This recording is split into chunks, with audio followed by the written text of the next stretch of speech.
오늘은 산상수훈의 5번째 복, 긍휼히 여기는 자가 받을 복입니다. 긍휼히 여기는 자는 복이 있나니 그들이 긍휼히 여김을 받을 것이며. 오늘 말씀도 이렇게만 끝나면 누구를 긍휼히 여기라는 것인지, 그리고 누구에게서 긍휼히 여김을 받을 것이라는 것인지 알 수가 없습니다. 다만 우리가 앞서 살펴본 복들이 모두 하늘의 복이었기 때문에 오늘 말씀도 누군가를 긍휼히 여긴다면 하나님으로부터 긍휼히 여김을 받을 것이라는 데는 의심의 여지가 없습니다. 그런데요, 만약 그렇다면 여기서 한 가지 의문이 들어야 합니다.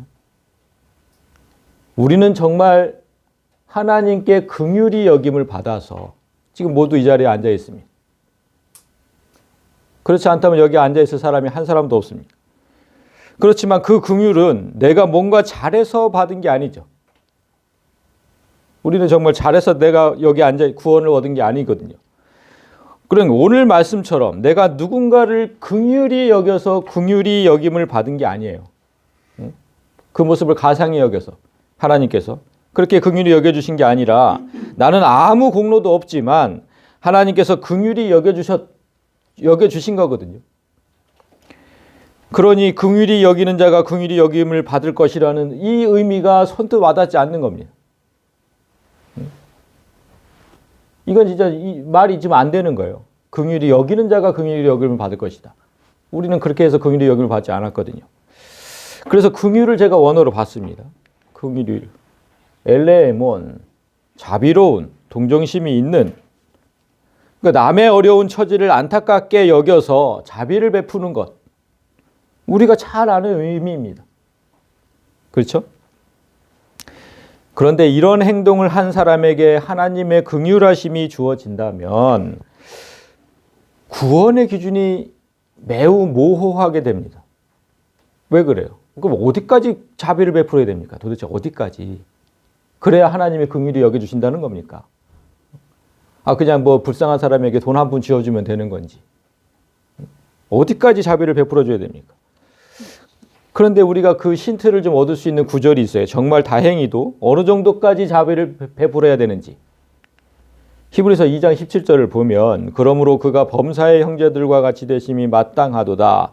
이는 하나님의 일에 자비하고 신실한 대제사장이 되어 백성의 죄를 속량하려 하심이라. 성경은 예수께서 우리를 살리려 행하신 일을 하나님의 일이라고 표현을 하고, 예수님께서 십자가에 돌아가신 일, 우리를 살리려고 그 일을 하나님의 일이다 이렇게 표현을 합니다. 그 일에 자비하셨다고 되어 있는데 이 자비가 지금 이 엘레몬 이 단어입니다. 자비로운, 동정심이 있는. 따라서 예수님처럼 남을 위해 죽는 삶이 진정한 긍휼이다 이렇게 지금 얘기하신 건데요. 그런 긍휼을 베푼 사람을 하나님께서 긍휼히 여겨주신다는 뜻입니다. 그러니 긍휼을 베푸는 게 결코 쉽지 않다는 걸 알 수 있죠. 남을 위해 죽어야 되는 그런 자리까지. 이 긍휼이 쉬운 것은 아닙니다. 그래서 우리는 그런 삶을 살지 못했던 거죠. 결코 쉽지 않으니까. 그런데 이상하게도 우리는 긍휼을 받았단 말이죠. 그래서 이 자리에 앉아 있습니다. 이상한 거예요. 그런데 예수님은 왜 긍휼히 여기는 자가 긍휼히 여김을 받을 것이라 하셨을까? 이 이해가 되지 않는 거예요. 이렇게 도무지 알 수 없으니까 우리에게 두 번째 본문을 주신 것이다 이렇게 얘기를 했습니다. 그냥 그 한 구절만 놔두면 알 수가 없어요. 무슨 뜻인지. 전혀 앞뒤가 안 맞거든요. 예수님 말씀인데. 그래서 두 번째 본문을 주신 거예요. 그런데 오늘 두 번째 본문을 보면 더 모르겠어요. 더 모르겠어. 이렇게 시작을 하는데 이거 뭡니까?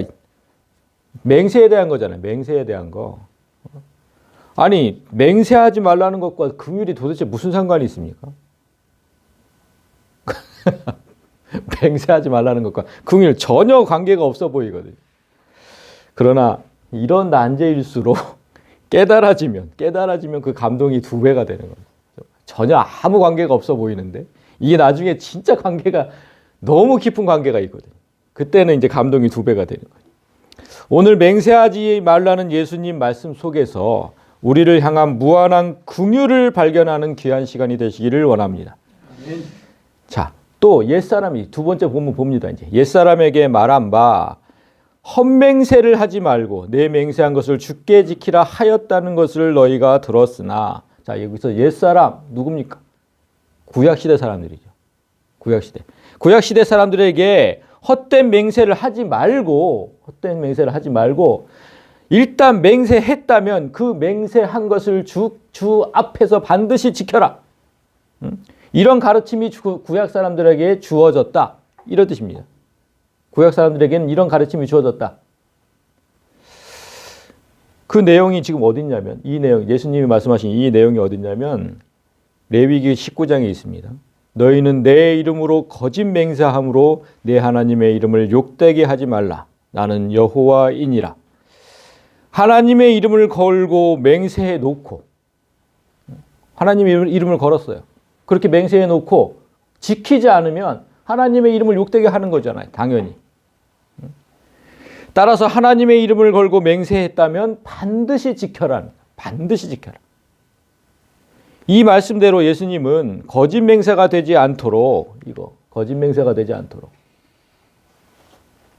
맹세한 그것을 주께 지키라.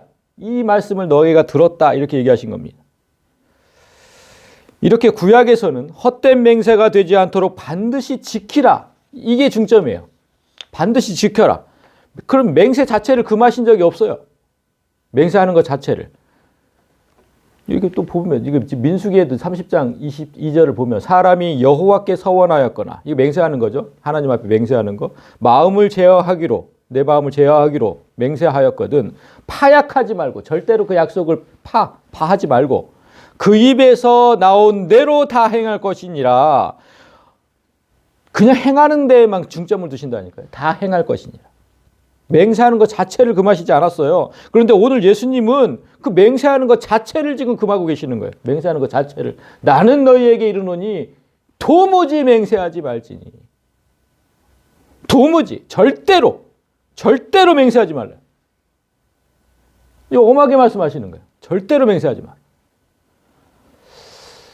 여기서 지금 문제가 심각하게 생긴 겁니다. 우리는 지금 지난 2주 동안 예수님의 그 보전명제라는 걸 보았는데, 보전명제. 너희는 뭐뭐 하였다는 것을 들었으나, 그죠? 지금 여기서도 그러잖아요. 여기인가요? 네. 하였다는 것을 너희가 들었으나, 그러나 나는 너에게 이렇게 얘기한다. 이게 보전명제였잖아요. 그 보전명제를 통해서 구약 말씀과 신약 말씀이 대립하지 않는다는 걸 알았죠. 그래서 대립명제가 아니라 그랬습니다. 대립하지 않아요.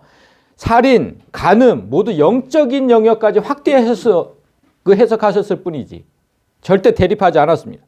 그리고 구약의 가르침을 정면으로 부정하지 않으셨죠. 그런데 오늘 보존명제는 하였다는 것을 너희가 들었으나 이렇게 해놓고 정면으로 부정하고 계시잖아요. 구약은 절대로 맹세를 금하지 않았어요. 이렇게 금하지 않았어요. 다 행하기만 하라 그랬죠. 그런데 예수님 오늘 지금 절대로 하지 말라고 하거든요.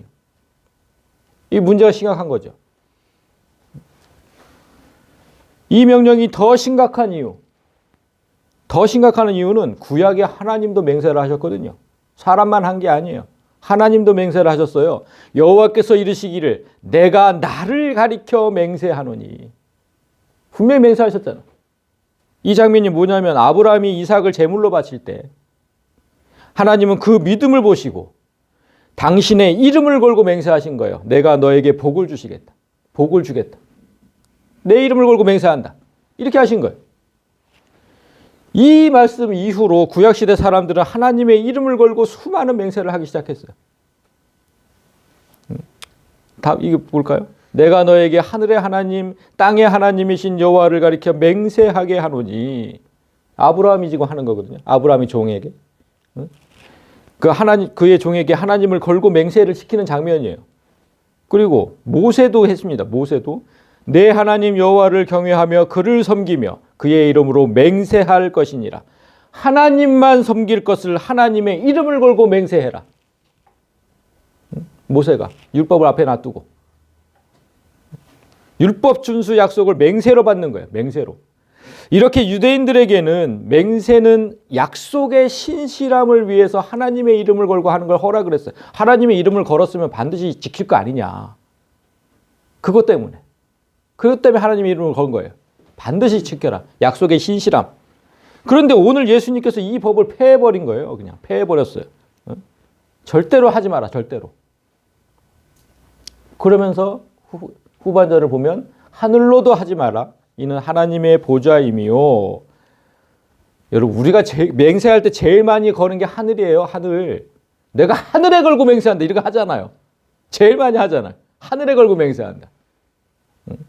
아무 거리낌 없이 이렇게 맹세하죠. 그러나 예수님은 그 하늘은 하나님께서 계신 곳이다. 하나님의 보좌. 하나님께서 계신 곳이니까 절대로 하늘을 걸고 맹세하지 마라. 이렇게 지금 오늘 선포하셨어요. 여태까지 많이 했는데 하늘을 걸고 맹세한다. 하지 말래요. 하지 말래.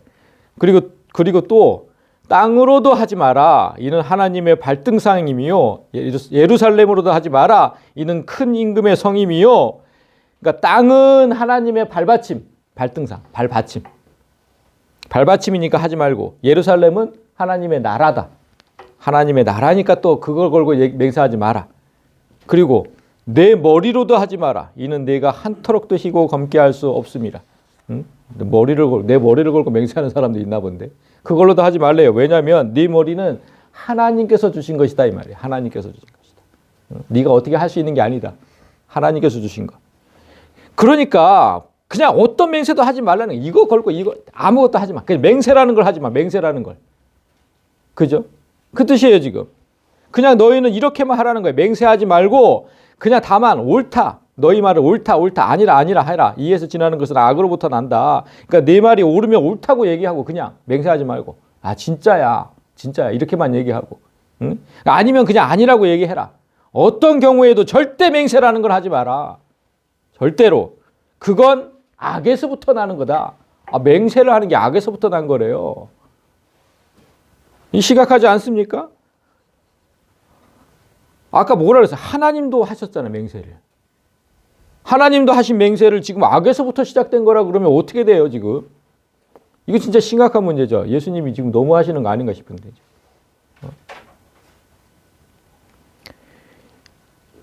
예수님이 이렇게 말씀하시면 진짜로 구약 말씀을 폐하는 게 되잖아요. 맹세를 다 했잖아요, 구약에서는. 맹세하라고 했고. 그럼 구약 말씀을 폐지하는 게 되고 하나님이신 자신을 부정하는 거죠. 예수님도 하나님이신데 하나님이 이게 맹세했잖아요, 분명히. 그 자신을 또 부정하게 되는 거잖아요. 이걸 악에서부터 난다고 했으면. 이거 어떻게 하시려고 이러시죠? 어떻게 하시려고? 너무 화가 나신 것 같은데 그래도 지금 너무 하시는 지금 막 나가시는 것 같은데 지금 어떻게 하시려고 이러시냐고. 얼마나 걱정이 돼, 걱정이. 일이 정말 심각하게 돌아갑니다. 구약에서는요, 맹세가 허락되었을 뿐만 아니라 심지어는 그 맹세를 취소할 수도 있었어요. 맹세해놓고 취소. 제가 민수기 30장 말씀을 쉬운 성경으로 갖고 왔어요. 쉬운 성경으로. 한번 보세요. 어떤 시집을 가지 않은 여자가 여호와께 어떤 약속을 했거나 어떤 일을 하지 않기로 맹세했는데, 여기서 시집을 가지 않은 여자, 전에도 한번 말씀드렸지만 이 당시에는 생리만 터지면 시집을 가야 됐기 때문에 15세 이하로 보는 어린아이죠. 어린아이. 그러니까 어떤 어린아이가 여호와께 어떤 약속을 했거나 어떤 일을 하지 않기로 맹세했는데 그의 아버지가 그 약속과 맹세를 듣고 아무 말도 하지 않으면 여자는 그 맹세한 걸 지켜라. 아버지가 아무 말도 안 했으면 지켜야 돼요. 그러나 그의 아버지가 그 약속이나 맹세를 듣고 그것을 허락하지 않으면 이 맹세는 안 돼. 취소해, 취소. 그러면 그 약속이나 맹세는 지키지 않아도 된다. 아버지가. 그의 아버지가 허락하지 않았기 때문에 여자가 약속을 지키지 않아도 여호와께서 여자를 용서해 주실 것이다. 이렇게 되어 있습니다. 그러니까 어린아이들은 맹세를 잘못할 수 있잖아요. 애들이니까 맹세 잘못할 수 있죠. 그래서 하나님은 이런 조항을 두면서까지 맹세하는 것을 허락을 하셨어요. 취소하면 돼. 네가 취소하면 되니까 맹세하는 거 그냥 놔둬라. 이렇게 하신 거잖아요. 이후의 말씀을 보면 이 약속 후에는 뭐가 나오냐면 부부 사이에도 똑같이 적용이 돼요. 이 조항이. 아내가 한 맹세를 남편이 취소할 수 있다고 되어 있어요. 그러니까 어린 자녀의 맹세는 아버지가, 아내의 맹세는 남편이 그 내용을, 맹세한 내용을 검토하고 취소할 수 있었어요. 이거 안 돼, 이거. 취소. 그런 이유가 뭡니까? 가정의 영적 지도자가 아버지와 남편이라는 거예요. 영적인 지도자가. 아버지와 남편들 되시잖아요. 진짜 얼마나 하나님이 우리한테 큰 권능을 부어주신 겁니까? 그러니까 연약한 인간이 자칫 잘못된 판단에 따라 맹세하고 화를 당할 수 있으니까 영적 지도자들이 잘 검토해서 취소할 건 취소하라고 하신 거거든요. 여기서 끝나지도 않고 성인 남성이 한 그 헛된 맹세까지도 용서받을 수 있는 길도 열어주셨어요. 볼까요? 만일 누구든지 남녀노소 누구든지 입술로 맹세하여 악한 일이든지 선한 일이든지 하리라고 함부로 말하면 그 사람이 함부로 말하여 맹세한 것이 무엇이든지 그가 깨닫지 못하다가 지가 함부로 해놓고 그게 어떤 건지 의미지도 모르고 함부로 해놓고 그걸 깨닫지 못했어요. 그랬는데 그것을 나중에 깨닫게 되었을 때에는 그 잘못으로 말미암아 여호와께 속죄제를 드리되 양떼의 암컷 어린 양이나 염소를 끌어다가 속죄제를 드릴 것이요 제사장은 그의 허물을 위하여 속죄할지니라. 그러니까 남녀노소 누구든지 성인 남성까지도 함부로 맹세해 버렸을 때 그게 지가 무슨 맹세를 하는지도 모르면서 그 잘못을 깨닫지 못하다가 어느 날 깨닫게 되면 곧바로 속죄제를 드려라. 속죄제. 그러면 용서해 주겠다. 그러면. 어린아이나 아내는 남편이 그냥 취소하면 됐지만 영적 지도자들이니까 이때는 반드시 속죄제를 드려야 돼. 속죄제. 그러니까 어찌 보면 이 맹세의 법이 너무 느슨하게 보이잖아요. 다 용서할 길을 주셨거든요. 맹세가 안 지켜져도. 다 용서할 길이 있어요. 이 맹세법을 정리하면 이렇게 돼요. 첫째는 하나님의 이름을 걸고 진정성 있게 맹세해라. 하나님의 이름을 걸었는데 당연하죠. 진정성 있게. 두 번째는 하나님 이름을 걸었으니 그 맹세를 최선을 다해 지켜라. 세 번째는 만약 맹세를 지키지 못했다면 속죄제를 드려 용서를 구해라. 정리하면 이렇게 되는 거죠. 누가 봐도 참으로 합당하고 참 자비로운 법이죠. 합당하고 자비로운 법. 예수님께서 굳이 이 말씀을 폐하실 이유가 없어요. 그냥 구약 말씀대로 잘 지켜라 하시면 되지. 그렇잖아요. 얼마나 합당하고 자비롭습니까? 이걸 왜 폐하시니까 도대체 왜 폐하세요? 왜 폐하실까요? 여러분. 이런 법을. 이유는 늘 똑같아요. 이유는. 사람들이 이 법을 악용했기 때문에. 지난주 계속 봤잖아요. 꼭 사람들이 악용을 한다니까요. 이 대표적으로 악용한 게 뭐냐면 이 고르반이죠. 고르반. 이 고르반 아시죠? 하나님께 바쳐진 예물이라는 뜻인데 10계명 중 제5계명 뭡니까? 제 부모를 공경하라. 부모를 공경하라. 그 법, 부모를 공경하라는 법을 지키기 싫어서 난 하나님께 내 전 재산을 드리기로 맹세했다. 딱 이렇게 선포를 해버려요. 내 전 재산을 하나님께 드리기로 맹세를 해버렸대. 그러니까 내가 재산이 없으니까 부모님을 모시지 못하겠다. 이렇게 해놓고 뒤로는 재산을 빼돌린 거죠. 자기만 먹고 살려고. 부모가 그렇게 모시기 싫어서. 하나님을 이용해서. 이게 지금 저기 나오잖아요. 신약 성경에. 고르반. 예수님이 정말 뭐라고 막 그냥 욕을 하셨던. 이거 진짜 나쁜 놈들이죠. 그런데 이건 빙산의 일각이에요. 이건 빙산의 일각이에요. 하나님은 구약에서 어떻게 하셨습니까? 맹세를 허락하시고 취소할 수도 있게 하셨고 맹세를 지키지 못했을 때 용서를 받을 길도 주셨어요. 이렇게 만들어 놓은 게 맹세법인데 그들은 이 법을 철저하게 악용을 했어요. 지금부터 제가 그들의 천인공노할 범죄를 보여드리겠습니다. 자, 보십시오. 이들이 이 법을 어떻게 악용했는지. 화 있을진저 눈먼 인도자여 너희가 말하되 누구든지 성전으로 맹세하면 아무 일 없거니와 성전의 금으로 맹세하면 지킬지라 하는지라. 이게 지금 마태복음 23장인데요.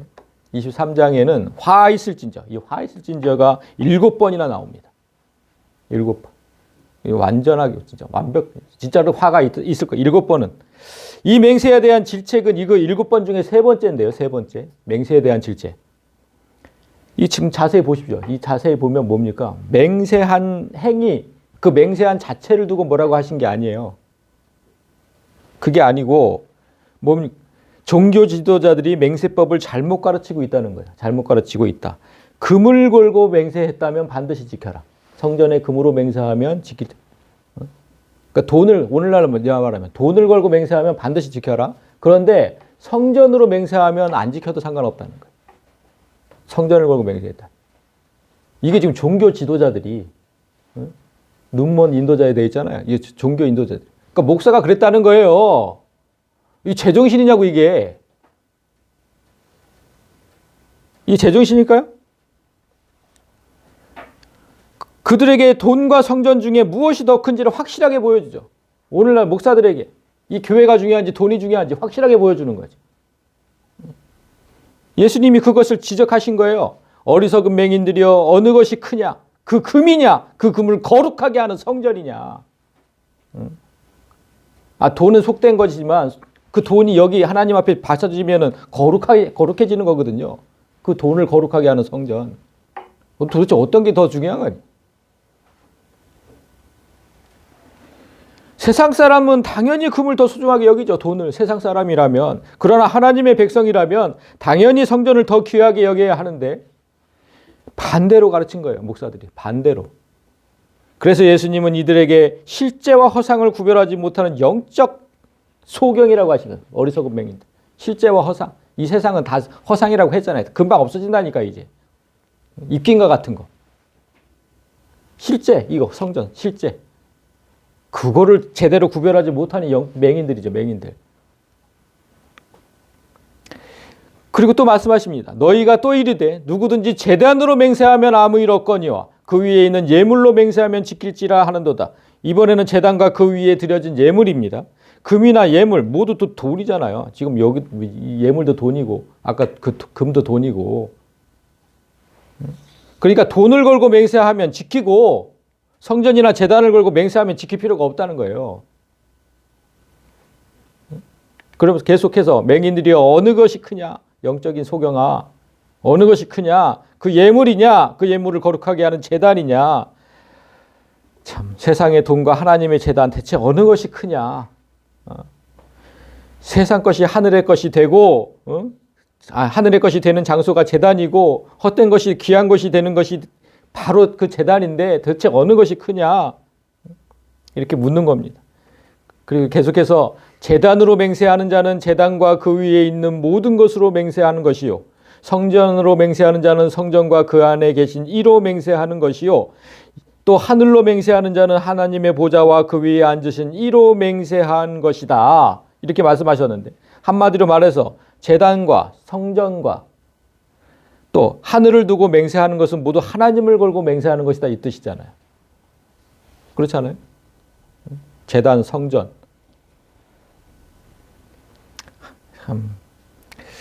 그런데 유대인들은 그 하나님보다 물질을 높이 두었다 이런 뜻인데요.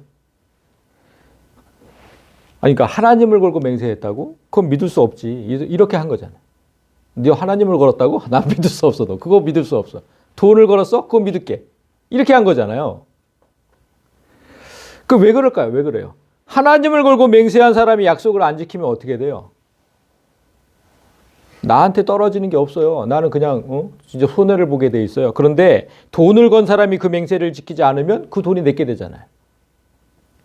하나님을 걸고 안 지키면 나한테 떨어지는 게 없다니까요. 돈은 나한테 떨어지지만 그러니까 당연히 돈을 먼저 하는 거예요. 당연히.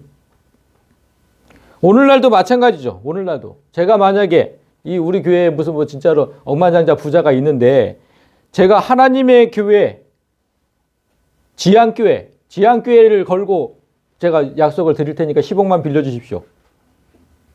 이 지향교회를 걸었어요. 빌려줄까요? 10억을? 저한테? 이게 무슨 10억의 가치가 있다고 돈을 빌려주겠냐고, 10억을. 당연히 안 빌려주죠. 그런데 만약에 제가 10억의 담보를 걸었다면 당연히 빌려주겠죠. 10억 담보를 걸었다면. 그 은행도 빌려주고 다 빌려주겠죠. 똑같은 거잖아요. 똑같은 거. 그러니까 하나님의 교회가 10억의 가치도 없다고 생각하니까. 그러니까 안 빌려주는 거예요. 담보물은 믿어도. 너무 참. 지금 그러니까 구약율법을 정면으로 부정하는 사람은 지금 예수님이 아니고 우리들인 거예요. 우리들 사람들. 응? 구약율법에서 하나님의 이름을 걸고 맹세하는 걸 허락하신 이유가 뭐라고 했습니까? 그 맹세는 반드시 지켜야 하는 거. 그래서 하나님의 이름을 걸고 맹세하는 걸 허락하신 거거든요.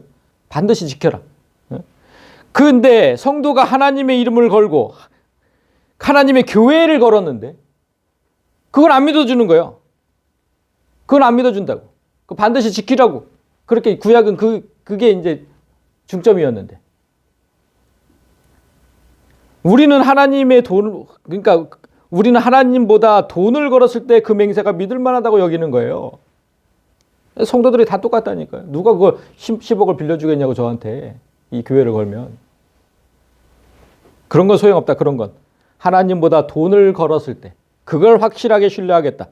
소위 하나님의 백성이라고 자부하는 사람들이 이렇게 행동하니까 예수님께서 화가 나신 거거든요. 그딴 식으로 할 거면 다 집어치워라. 이제 맹세법. 이거 하지 마라, 이제.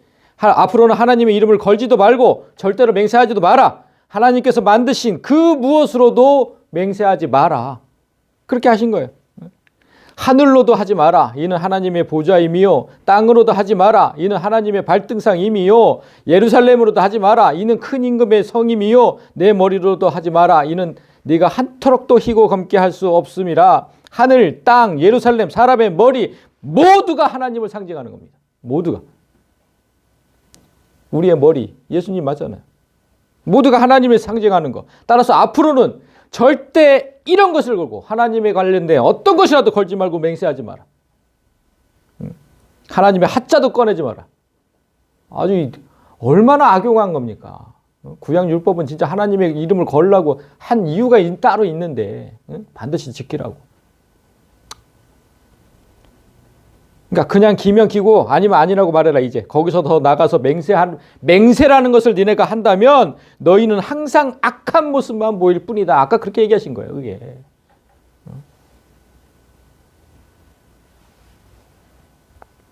예수님의 심정이 고스란히 느껴집니다.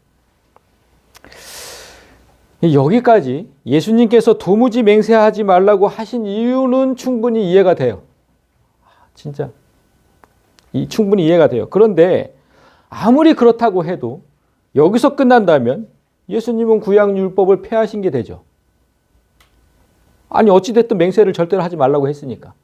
구약율법에서는 맹세를 하는 것을 허락하셨는데 정면으로 대립되는 것이고 폐하는 게 되잖아요. 그러니까 여기서 끝나면 안 돼요.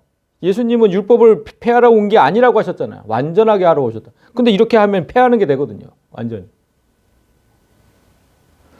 야, 이제 어떻게 해야 될까? 어떻게 될까? 제가 첫 번째 본문을 해결하려고 두 번째 본문을 본 건데, 두 번째 본문 자체, 그 맹세법 자체로도 지금 난간에 빠졌어요. 이게 예수님 폐하게 돼버렸는데, 여기에도 난간에 빠졌어. 그럼 첫 번째 본문인 그 궁율과의 연결은 완전히 더 벌어져 버렸어. 아니 이게 진짜 큰일 난 거 아니냐고요. 그것 때문에 지금 두 번째 본문을 본 건데. 참 정말 제가 그래서 여기 진짜 크게 난관에 빠졌었는데 오늘 말씀이 더 제가 은혜로웠던 이유는 이렇게 심각한 난관에 빠졌을 때 이게 해결되었다는 거 아닙니까? 어떻게 할까 고민하고 기도하다가 다시 한번 첫 번째 본문으로 돌아갔어요. 첫 번째 본문 처음부터 다시 시작해야 되겠다. 그 첫 번째 본문으로 돌아가서 정말 묵상하는 중에 이 문제가 해결되었어요. 자 보세요. 긍휼히 여기는 자는 복이 있나니 그들이 긍휼히 여김을 받을 것이며, 서두에 우리는 이 말씀을 보면서 우리 중 누구도 이 긍휼을 실천한 사람이 없다고 했잖아요. 예수님께서 행하신 그 십자가의 긍휼 누구도 행한 사람이 없죠. 그래서 대체 어떤 긍휼을 베푼 사람에게 하나님의 긍휼이 주어지는지 궁금하다고 했습니다. 그럼 이제 처음부터 생각을 해봤어요. 여러분, 우리가 대개 어떤 상황에서 맹세라는 걸 합니까? 맹세라는 걸 할 때를 잘 생각해 보면 보통 두 가지 경우에서 하거든요. 두 가지 경우. 자, 맹세하는 경우, 맹세의 때는 첫 번째, 과거의 일에 대해서. 또 하나는 미래의 일에 대해서 맹세를 하게 됩니다. 먼저 과거의 일에 대해서 누군가에게 해명을 할 때 우리는 맹세하게 되죠. 예를 들어서 이런 거잖아. 나는 절대 그런 짓을 한 적이 없어. 내가 했다. 나 그런 적 한 적이 없어. 과거의 일을. 절대 그런 일을 한 적이 없어. 내가 하늘을 걸고 맹세한다. 이렇게 얘기하는 거잖아요. 당연히. 과거의 일에 대해서. 두 번째 미래의 일이죠. 두 번째 미래의 일은 나는 앞으로 이렇게 저렇게 할 것을 맹세합니다. 이렇게 하잖아요. 우리 흔히 두 가지를 이렇게 하는 거예요. 과거의 일에 대해서, 미래의 일에 대해서. 성경에도 이 두 가지의 경우가 모두 소개가 됩니다. 미래에 관한 맹세는 사사시대의 입다가 대표적인 경우죠. 입다라는 사람이 이렇게 얘기했잖아요. 그가 여호와께 맹세, 서원하여 이르되 주께서 과연 암몬 자손을 내 손에 넘겨주시면 내가 암몬 자손에게서 평안히 돌아올 때, 암몬하고 싸울 때죠. 그리고 전쟁에서 내가 이기고 평안히 돌아올 때 누구든지 내 집 문에서 나와서 나를 영접하는 그는 여호와께 돌릴 것이니 내가 그를 번제물로 드리겠나이다. 참 해서는 안 될 약속이죠. 제일 처음에 나를 영접하는 그 사람을 내가 태워서 하나님께 드리겠다. 태워서. 이게 지금 무슨 약속입니까? 첫 번째로 나온 사람이 누구였습니까? 딸이었잖아요. 딸. 참. 그래서 자신의 딸을 번제물로 드리는 아픔을 당하죠. 태워서 죽여야 되는. 아무튼 이렇게 지금 미래에 대해서 서원하는 게 있어요. 미래에 대해서 맹세하는 거. 그럼 과거에 대해서. 과거에 내가 했던 일을 절대로 한 적이 없다고 펄쩍 뛰던 사람이 대표적인 한 사람이 있어요. 누구? 생각나는 사람. 내가 그랬다고? 나 절대로 그런 적이 없어! 펄쩍펄쩍 뛰던 사람. 생각나는 사람 없어요? 대표적인 베드로입니다. 베드로. 예수님과의 그 과거 행적을 3번이나 부인했잖아요. 3번이나. 예수님께서 잡히시던 그 밤에 대제사장 가야바의 집에서 신문을 받을 때 베드로는 그 집 바깥들에 앉아 있었어요. 어떻게 돼가는지 이제 먼 데서 지켜보고 있었던 거죠. 그때 어떤 계집종이 베드로를 알아보고 이렇게 말합니다. 너도 갈릴리 사람 예수와 함께 있었도다. 이 사람 예수와 함께 있었던 사람이에요. 어떤 계집종 하나가. 그러니까 당황한 베드로가 말도 안 되는 소리라고 일축해버리고는 슬그머니 일어나서 문 쪽으로 갑니다. 그러니까 여차하면 도망가려는 거죠. 이게 무슨 소리야. 사람 잘못 본 거지. 이게 함부로 얘기하네. 한번 지금 부정을 했죠. 그런데 또 다른 계집종이 베드로를 알아보고 똑같은 말을 합니다. 이 사람은 나사렛 예수와 함께 있었도다. 그러자 베드로가 펄쩍펄쩍 뛰면서 이렇게 말합니다. 잘 보세요. 베드로가 맹세하고 또 부인하여 이르되, 맹세하죠. 나는 그 사람을 알지 못하노라. 맹세를 합니다. 맹세를.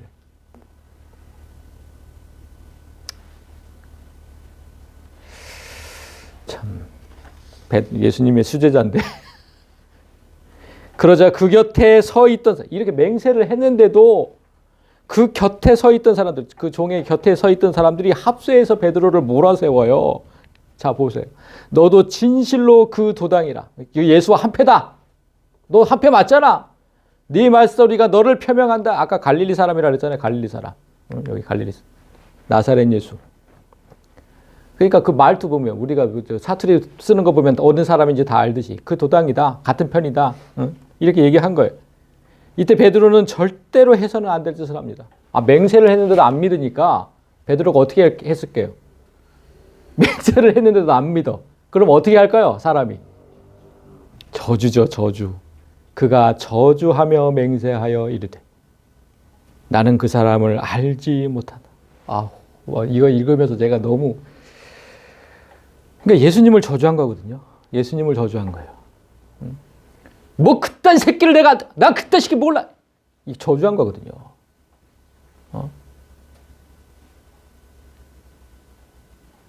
어떻게 해요? 이거 어떻게 할까요? 이거. 그 또 맹세를 하는 거예요. 또 맹세. 교회의 반석이 되는 베드로조차. 교회 반석을 베드로라고 하잖아요. 이 교회는 베드로 위에 세워진 건데. 그 사람조차 죽음 앞에서는 예수님을 저주하고 거짓 맹세를 해요. 베드로의 이 발언이 생각보다 더 심각한 이유가 뭘까요? 지금 절대로 용서받을 수 없는 죄를 지은 거예요. 이 죄는. 지난주에 우리 얘기했잖아요. 예수님께서 말씀하신 절대로 용서받을 수 없는 죄 뭐라 그랬습니까? 성령 모독죄. 성령 모독죄를 히브리서에서 뭐라고 했어요? 히브리서에서 한 번 빚을 받고 하늘의 은사를 맛보고 성령에 참여한 바 되고 하나님의 선한 말씀과 내세의 능력을 맛보고도 타락한 자들은 다시 새롭게 하여 회개하게 할 수 없나니 예수님의 수제자였던 베드로만큼 이 조건에 들어맞는 사람은 없어요. 베드로는 이걸 다 했어요. 다. 예수님과 3년 동안 동행하면서 다 했잖아요. 한 번 빚을 받고 하늘의 은사를 받고 막 무리를 걸어 다니기도 하고 사람도 막 고치고 다 했잖아요. 그리고 내세의 능력, 이 내세의 능력 뭡니까 그거? 변화산에서 사람이 부활한 이후의 모습도 보았어요. 이 사람이 이렇게 부활을 하는구나. 내세의 능력까지 다 체험했다니까요. 완벽하게 들어맞아 베드로는 여기에. 그런 그가 예수님을 저주하면서 모른다고 부인한 거예요. 타락했죠. 타락했어요. 이 말씀대로라면 그는 이제 절대로 용서받을 수 없어요. 이제. 절대로 용서받을 수 없다고 했잖아요. 예수님. 참 그런데 여러분 베드로가 용서받지 못해서 지옥에 갔을까요? 아니잖아요. 예수님은 그의 이름을 반석, 베드로라 지으시고 그 위에 교회를 세우겠다고 하셨잖아요. 따라서 그가 지옥에 갔다면 오늘날 교회는 모두 지옥 위에 있어야 되는 거예요. 베드로가 지옥에 갔으면. 그 말이 안 되는 거죠.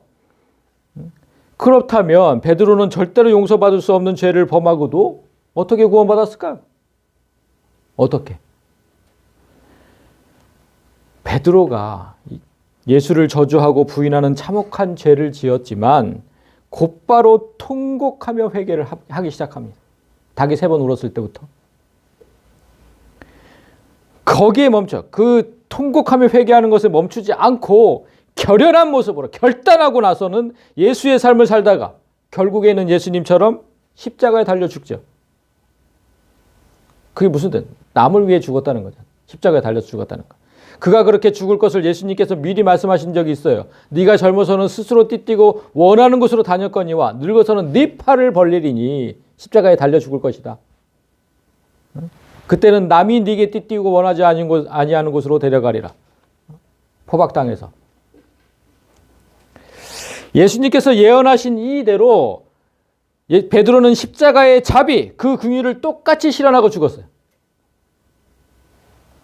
맹세에 관한 구약 말씀 중에 잘못 맹세할 때는 어떻게 하라고? 성인 남성이 잘못 맹세했을 때 어떻게 하라고? 속죄제를 드려라. 속죄제를 드려라. 속죄제. 그러면 용서하신다 그랬잖아. 그러면 용서하신다. 사람이 드릴 수 있는 최고의 속죄제가 뭔지 압니까? 이거예요. 이거. 십자가. 사람이 드릴 수 있는 최고의 속죄는 남을 위해 죽는 거. 희생이에요. 남을 위해 죽는 거. 그 십자가. 그래서 십자가는 사람이 할 수 있는 가장 완전한 속죄. 절대로 용서받을 수 없는 죄를 똑같이 범했던 가룟 유다라는 사람이 있었죠. 그 사람도 똑같이 다 봤잖아요. 예수님 3년 동안 있으면서. 그런데 그 가룟 유다는 속죄 없어. 이걸 안 했어요. 이걸 안 하고 그냥 죽어버려. 자살을 해버렸잖아요. 그냥. 그랬기 때문에 그들은 용서하심을 얻지 못한 거죠. 그냥 지옥에 갔죠. 그러나 베드로는 달랐습니다. 남을 위해 대신 죽는 것. 그 피 흘림은 모든 죄를 이깁니다. 모든 죄를. 예수님께서 피 흘리신 그것 때문에 모든 사람이 사함을 얻었잖아요. 그 피 흘림, 남을 위한 그 피 흘림, 모든 죄를 이긴다니까요. 자, 성도 여러분. 오늘 우리는 예수님께서 긍휼과 맹세를 붙여서 말씀하신 의미를 잘 되새겨 보아야 돼요. 이게 헷갈릴 수 있어요. 긍휼과 맹세를 붙여서 했어요. 우리는 기도할 때마다 약속하고 맹세하죠. 자, 생각해 보세요. 하나님, 제가 앞으로는 이렇게 살겠습니다. 하나님, 이 문제만 해결해 주시면 제가 앞으로 하나님께 이렇게 하겠습니다. 약속하고 맹세하죠. 그리고 우리가 뭐 학습 받을 때, 세례 받을 때 얼마나 많은 맹세를 했습니까? 서약합니다. 서약합니다. 하나님 앞에서. 아멘, 아멘. 집사 받을 때, 권사 받을 때 다 하잖아요. 그렇게 하겠습니다. 아멘. 그 맹세를 다 했다고. 이렇게 철석같이 약속해 놓고 우리는 그 약속을 다 잊어버렸어요. 그 맹세를 다 잊어버렸어요. 너무 쉽게 약속하고 너무 쉽게 잊어버리죠. 헛맹세, 거짓맹세가 돼버렸다니까요. 다. 예수님 말씀하신 하나님 앞에서.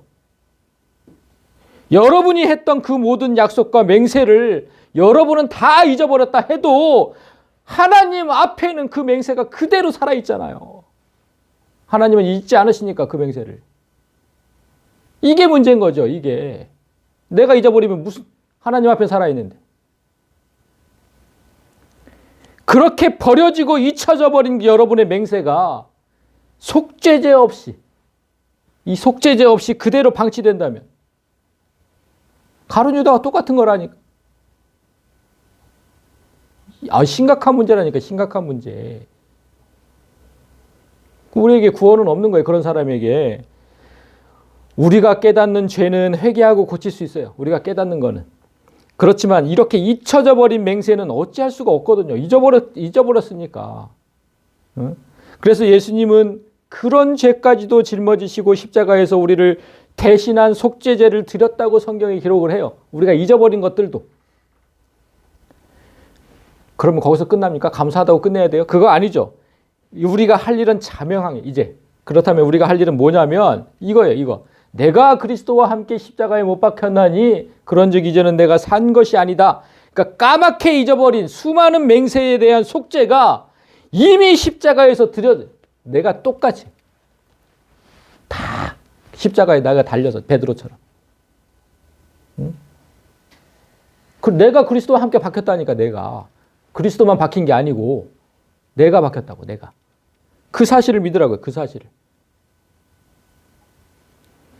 그러나 거기에서 멈춘다면 우리는 가룟 유다와 똑같다는 거예요. 속죄 다음에 해야 할 일은 베드로처럼 십자가의 길을 가라는 거예요. 십자가의 길을. 베드로가 얼마나 통곡하며 울었습니까? 그것까지 좋다 이거예요. 그것까지 그러나 거기서 멈추면 안 되고 십자가의 길을 진짜로 가라고요. 이제 그 십자가의 긍휼을 세상에 실현하면서 살아야 돼요. 남을 위해서 죽는 그런 삶을 거기까지 가야 된다고. 거기까지. 그게 모든 죄를 이기는 희생의 삶이거든요. 그런 긍휼을 베푸는 사람이 하늘의 긍휼 구원을 받을 것이다. 그렇게 말씀하신 거예요. 거기까지 가야 돼요. 자, 보세요. 영혼 없는 몸이 죽은 것 같이 행함이 없는 믿음은 죽은 것이다. 지난주에 우리 얘기했잖아요. 영혼 없는 몸은 껍데기에 불과하다고. 영혼이 없는 거. 껍데기라고 그랬잖아요. 껍데기. 똑같이 얘기하잖아요. 똑같이. 그거 같이 행함이 없는 거? 그거 껍데기라니까. 그 믿음은. 그거 아무것도 아닌 거라고. 그냥. 실체가 없는 거라고.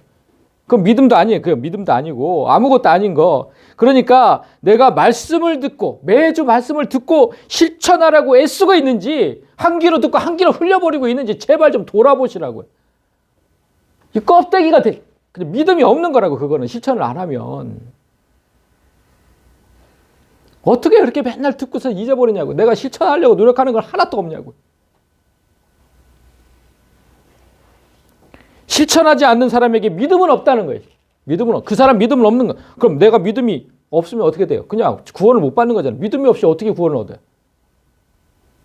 그러니까 제발 믿음이 있다고 착각 좀 하지 말고 그 착각하면 그냥 구원이 없는 거예요. 착각하면. 다 그냥 믿음이 있다고 생각해요. 성도들이. 나는 믿음이 있다.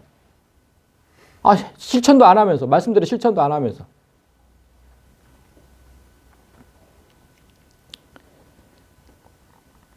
이거 이 말씀 다시 보세요. 그러므로 그가 범사의 형제들과 같이 되심이 마땅하도다. 지금 파란 글씨. 예수님은 반드시 우리와 같은 사람이 되어야 했다는 거예요. 그가 범사의 형제들, 우리예요. 우리 형제들은 우리. 그가 범사의 사람들과 같이 되심이 마땅하도다. 왜냐하면 그러니까 우리와 같은 사람이 반드시 예수님 하나님이신데 반드시 사람같이 되어야 했다. 왜냐하면 사람의 죄는 그 죄를 지은 사람이 치러야지 하나님께서 치를 수는 없기 때문이거든요. 그러니까 십자가에 달리러 오셨는데 반드시 사람과 같이 되었어야 됐대. 사람의 죄니까. 그 뜻이거든요. 그래서 하늘 보좌를 버리고 사람이 되셨다. 사람을 살리는 하나님의 일에 긍휼을 베푸셨다. 결국은 십자가에 달리셨다 이 말이잖아요. 백성의 죄를 속량하려 하시기. 자기 목숨을 버리셨다. 그러니까 예수님은 사람을 살리려고 자기 목숨을 버렸기 때문에 긍휼히 여김을 받으신 거예요. 자기 목숨을 다른 사람을 위해서 목숨을 버렸기 때문에 긍휼하심을 받았다. 그래서 다시 사실 수 있었다는 거예요. 그래서 다시 부활을 하셨다. 이 너무 큰 깨달음을 우리한테 주는 거예요. 그러니까 남을 위해 희생하는 긍휼. 자 보세요. 긍휼히 여기는 자는 복이 있나니 그들이 긍휼히 여김을 받을 것이며 오늘 이게 첫 번째 본문이잖아요. 이걸 가로를 제가 쳐놓은 거예요. 긍휼히 여기는 자는 그러니까 남을 위해 죽는 자는 복이 있나니 그들이 다시 사는 복을 받을 것이며 이렇게 된 거예요. 그들이 부활할 것이라고. 그들이 구원을 얻을 것이라고. 남을 위해 살지 않는 사람? 지밖에 모르는 사람?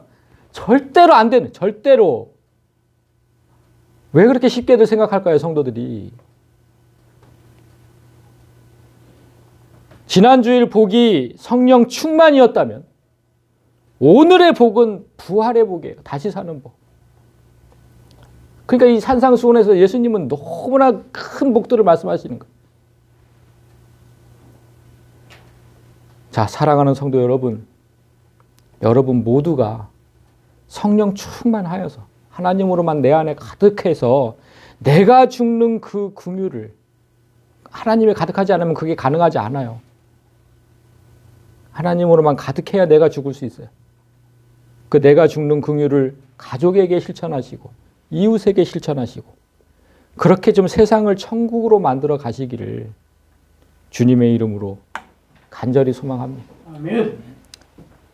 우리 찬양으로 또 은혜 받고 기도하겠습니다.